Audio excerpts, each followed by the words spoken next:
is the blockchain program. Now, the blockchain program is not something that can only be implemented in the banking domain. It's being right now implemented across multiple domains and has provided one of the new generation solutions as well as overcome most of the challenges faced by a previous generation of applications. Apart from this, blockchain can be implemented using any language as per the user's requirement. But right now, the Solidity is the most preferred language for writing blockchain programs. Talking about the blockchain transactions, in any blockchain, every transaction that gets verified and validated in the process of creation of a new block is logged along with the information of time, the participants, as well as the amount that gets transmitted across. Each node of the network, that is each user who's part of the blockchain, holds the complete blockchain in itself. So even once you join the blockchain, you get a complete copy of the blockchain from the start. Usually there's a 24-hour validation process that takes place, but after 24 hours, once you've set up your blockchain network, you can go on to perform various operations as part of it. Talking more about the transactions involved in a blockchain, each transaction is verified by a miner after he solves a complex mathematical puzzle. And once he solves this and verifies the transaction, he maintains and updates the ledger as well. Now, the mathematical principle which is involved as part of the validation process ensures that every node which is part of the blockchain are automatically and continuously in sync with respect to the current state of the ledger and every transaction in it. Basically, it ensures that everyone has the same set of transactions as well as same state of ledger as well. Apart from this, as I had mentioned, even if one person tries to corrupt or change the transaction part of it, the other nodes would not agree with it and thereby refuse to incorporate and neglect this transaction detail. Now moving forward, let's talk about three types of blockchain. There are mainly three types of blockchain. You have public blockchain, private and consortium blockchain. Now public blockchain is similar to your Bitcoin or Go Ethereum blockchain, which anyone in the world can be part of. You can both read as well as write data into this blockchain if you're a miner, and also you can read data if you're part of the peer-to-peer network as well. So anyone who's part of the network can verify and add a new block of transactions that is part to this blockchain. Private blockchain, however, is something that is quite restricted. Usually only one central person has the complete right to both verify the transaction as well as add a new block to the blockchain. However, consortium blockchain is something that is between public as well as private. Here what happens is that instead of one person, it becomes a group of people. Let's say there is a group of 10 banks. Among them, 5 may be chosen who can both verify as well as add a new block as part of the blockchain. Now, with respect to the view that is available, a public blockchain is something that anyone can access to. As we have seen, the Bitcoin as well as Go Ethereum blockchain is something that anyone can download and work with. But at the same time, private and consortium blockchains are created and managed with respect to their specific purposes. You may not always be able to access a private or a consortium blockchain because they may be set to a specific user's requirement. However, there are certain private as well as consortium blockchains which are accessible to the public, but again this is something that the user has to do, that is the creator of the blockchain has to set accordingly. Now if you do wish to create a blockchain which is accessible to the public but lets you only add or modify it, then definitely you can do that as well. And we'll talk about how this can be done as part of the session as well. So let's just summarize what we have talked about blockchain. Blockchain basically uses various mathematical functions as well as algorithms to create a highly secure as well as a distributed ledger system which enables transactions to take place without a need for a third party or any need for transaction or commission requirement. You don't have to depend on a third party to take your transaction through, and this is one of the key reasons why the blockchain system is referred to as a no trust system. It's not that you don't trust someone, you don't have to put your trust on a third person to complete your transaction. It is something that gets completed without a problem. Now let's move forward and look at some of the blockchain use cases and understand where exactly is blockchain being used apart from the Bitcoin system. Now these are some of the most popular domains where blockchain at presently is being used. Now we've talked about the banking domain where blockchain is currently replacing the existing as well as overtaking the current existing system as well as the payment and transactional system. The Bitcoin wallet system has grown so rapidly that it becomes quite easy for anyone to transfer their Bitcoins or cryptocurrency across to other users, and these days, as I had mentioned, you don't even need to bother entering their public key. All you need to do is scan a unique QR code that is present as part of their blockchain wallet and the complete transaction happens right away. Apart from that, healthcare is a domain where blockchain is presently being used to store the details with respect to the patients. Now this ensures that anyone who has access to this blockchain can access the details of the patients as such. So imagine what would happen if we had a nationwide blockchain with all the details with respect to the patients.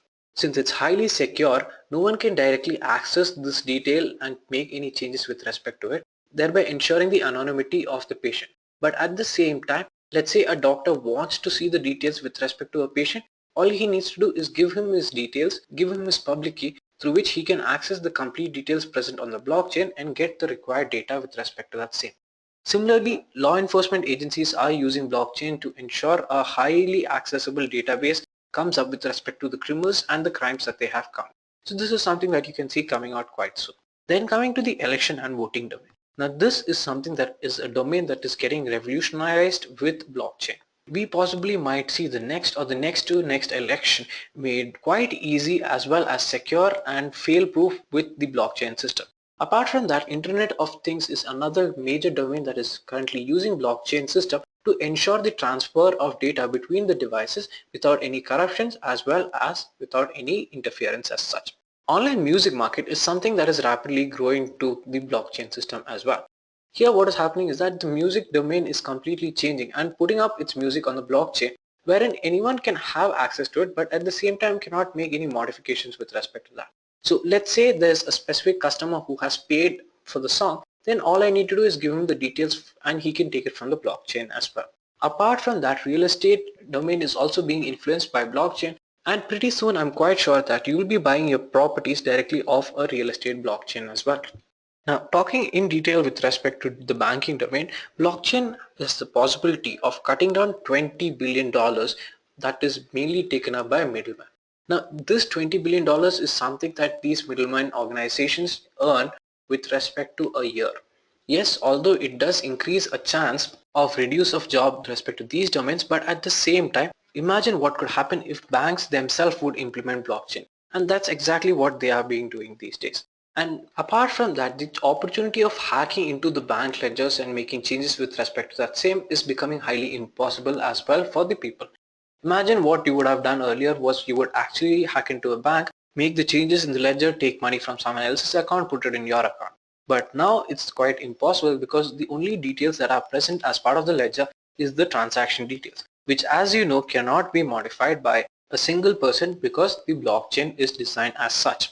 Also, it solves the problem of double spending. As we have discussed and seen how the double spending problem gets solved, this is something that can be quite useful for the digital banking domain system. Finally, talking about the risks involved with respect to that same. Since you have an idea of what is happening with respect to your money, you get a clearer idea as well. Rather than the conventional private ledger system that has been followed earlier, the next generation of distributed ledger system helps the people get certain clarity with respect to how exactly is their money being transacted and where exactly is their money at the moment. Although it again, as I have mentioned, maintains anonymity but gives you at least a clearer picture with respect to that same. Now apart from this, the payment and transfer domain is completely changed. Because of the security feature that is being provided by blockchain, this becomes a highly essential factor ensuring the ease of usage. Now, Bitcoin is basically a system that runs on no transaction fees.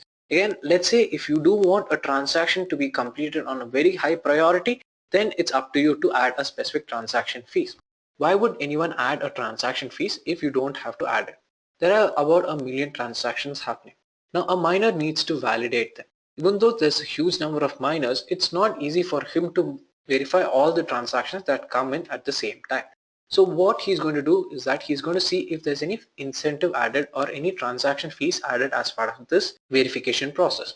So if there is a specific transaction added, then definitely he will pick up the transaction first rather than a transaction which does not have any transaction fees attached to it. So let's say there is a real-time transaction that you're doing. It's a very huge amount and you need it to be completed immediately. Then what you can do is you can attach a certain transaction fees to that.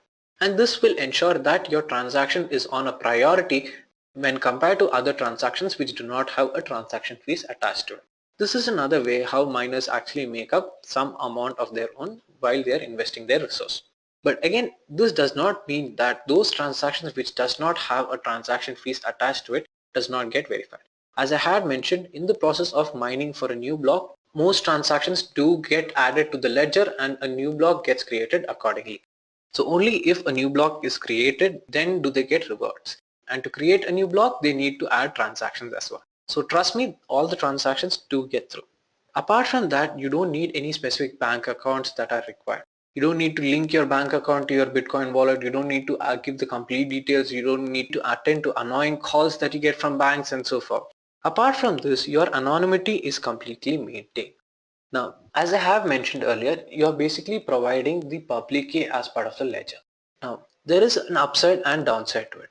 The upside is that no one really knows who's the person who has the most balance or how much balance does each person have who's part of the blockchain. But at the downside, all of you do remember the ransomware attack. There what had happened was they had requested in terms of bitcoins and they had given their public ID. Now, even though the public ID was provided, it is not easy to identify who the person was at the other receiving end because their complete details are hashed and hidden as well. So there's always a positive and negative to certain technologies as well. Apart from these domains, election and voting domain is one domain that is expected to change completely with the involvement of blockchain. Using the blockchain, you can always authenticate the identity of everyone who's voting using their signature as well as secure their personal information. Now, this ensures that we are not quite sure who exactly has voted for which party, but at the same time their personal information is valid and is highly secure as such. Now, apart from this, it ensures that there's no vote frauds that happen as well as the loss of record does not take place. Now, as I have mentioned, any transaction that gets added to the blockchain becomes a permanent part of it. And you cannot modify it, thereby ensuring that voters fraud does not happen or any other kind of foul play does not take place.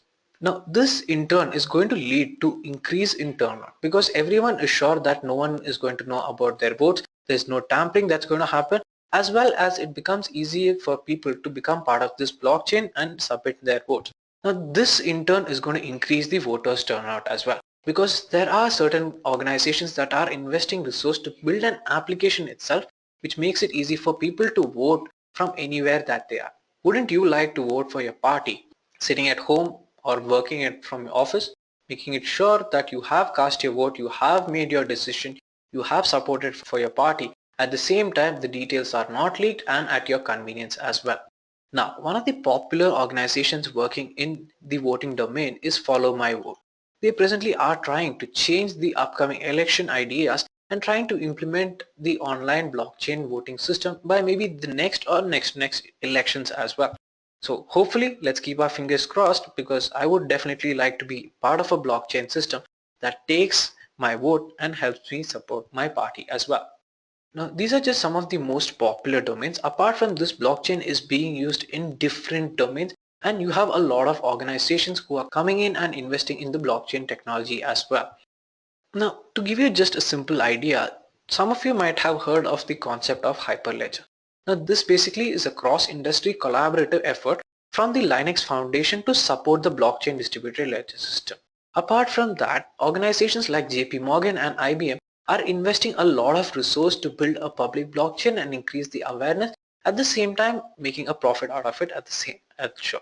So again, blockchain is not something that is restricted only to the banking domain because implementing a blockchain system is not very hard. It's quite easy.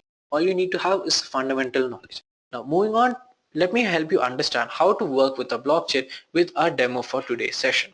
Now the demo that we'll be performing today is going to be using Ethereum. Ethereum basically is an online open source publicly distributed blockchain system to which anyone can be a part of. It's similar to your Bitcoin system itself.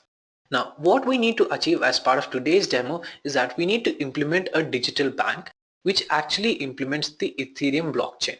Now, this system has to allow us to do three things. First is make cryptocurrency with a fixed market supply and token that represents real world value. That basically means that we need to create a cryptocurrency which has a fixed value outside.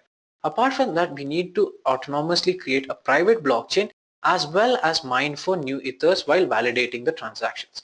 So if you're validating a transaction and creating a new block, you need to ensure that ethers are being provided to these miners as well. Okay, so let's not waste any time. Let's first begin by installing Go Ethereum onto our system. Then let's register an account to Go Ethereum blockchain. Then we'll be creating a private autonomous blockchain, and finally we'll try to perform few transactions internally.